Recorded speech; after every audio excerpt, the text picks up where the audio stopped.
हर हर महादेव दोस्तों, मैं नवनीता वशिष्ठ।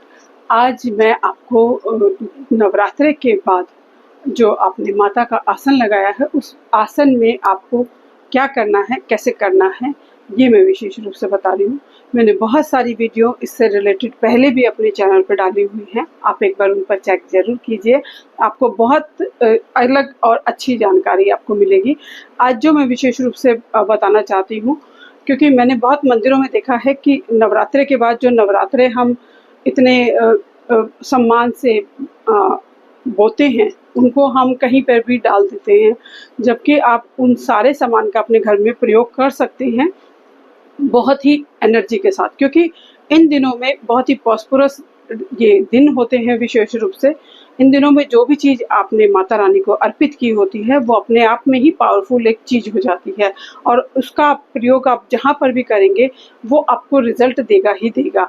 जैसे आपने नवरात्रे माता रानी के लगाए हैं, बोए हैं, तो वो नवरात्रे बिल्कुल हरे भरे हो गए हैं, बड़े हो गए हैं, तो उनको आप लेकर अपने धन स्थान पर, बच्चों की बुक्स में, जिनको हेल्थ इशू है उनके मैट्रेस के नीचे, या जिनको भी थोड़ी सी भी काम धंधे में या जॉब में या कहीं बिजनेस नहीं चल रहा है किसी का, तो वो उसको अपने जगह पे थोड़े थोड़े लाल या हरे कपड़े में या पीले कपड़े में बांध कर रख सकते हैं, या वैसे भी रख सकते हैं, खुले भी रख सकते हैं।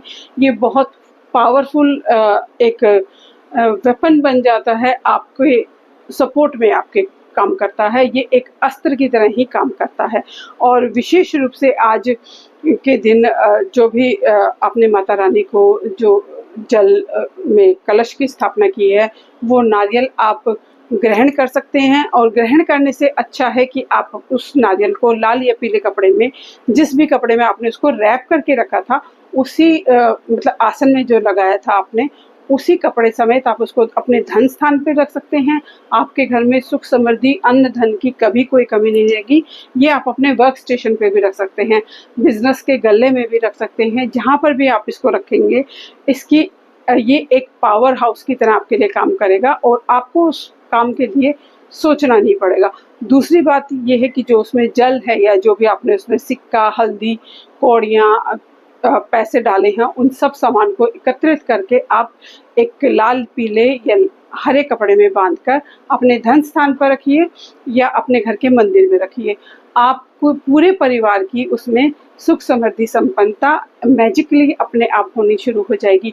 और जिस भी कामना से आप वो रखेंगे, अगले नवरात्रे तक बहुत ज़्यादा जो भावना के साथ जो इस काम को करेगा, वो बहुत ज़्यादा हद तक उस टारगेट को अपने अचीव करेगा, चाहे आपका कोई भी इच्छा है या कोई भी डिज़ायर है। और जो जल उसमें है, उसको पूरे घर में छिड़क के आपको स्प्रिंकल करना है।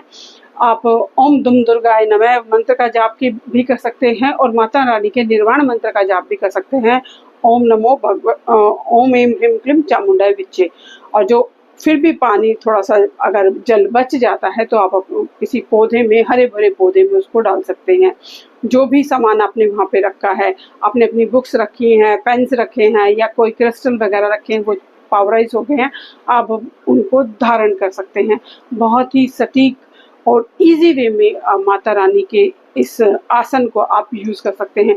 जो भी माता रानी के आपने चुनरी माँ को अर्पित की है, जो आसन में कपड़ा आपने अर्पित किया है, उसको आप अच्छे से धोकर दोबारा से रिसाइकिल कर सकते हैं, रीयूज़ कर सकते हैं। ये एक छोटा सा एक माता रानी का जैसे आसन को हटाना या विसर्जन करना हम इसको बोलते हैं। जिन जगह पे विसर्जन की परंपरा है, वो विसर्जन अवश्य करें।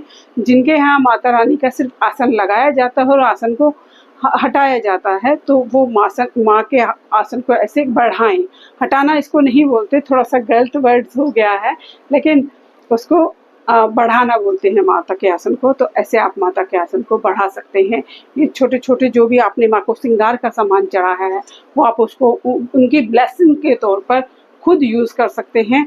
और जो भी आपने माँ को चीज़ें अर्पित की हैं, वो आप उनको अपने घर में ऐसे ही यूज़ कीजिए जैसे कि आप माता रानी की आपको ब्लेसिंग मिली है। तो इस तरह से आप माँ के आसन को पधारने का काम कीजिए, बहुत ही शुभ और बहुत ही पावरफुल इसके रिजल्ट आपको मिलेंगे। वो साक्षात माता रानी का स्वरूप बनकर आपके घर में आपके 5 एलिमेंट को बैलेंस करेगा और आपके घर में सुख समृद्धि संपन्नता स्थायी रूप से स्थापित हो जाएगी। माता रानी आपको आशीर्वाद दें। बस जो भी उपाय करें भाव से करें, विश्वास से करें। बिना भाव विश्वास के आप कुछ भी करेंगे तो वो इतना फ्रूटफुल नहीं होगा। अगर भाव से आप कुछ भी करते हैं तो वो अवश्य ही फलित होता है। तो माता रानी आपको आपका मनचाही मनोकामनाओं की पूर्ति करें, इसी भाव और विश्वास के साथ। धन्यवाद दोस्तों, नमस्कार।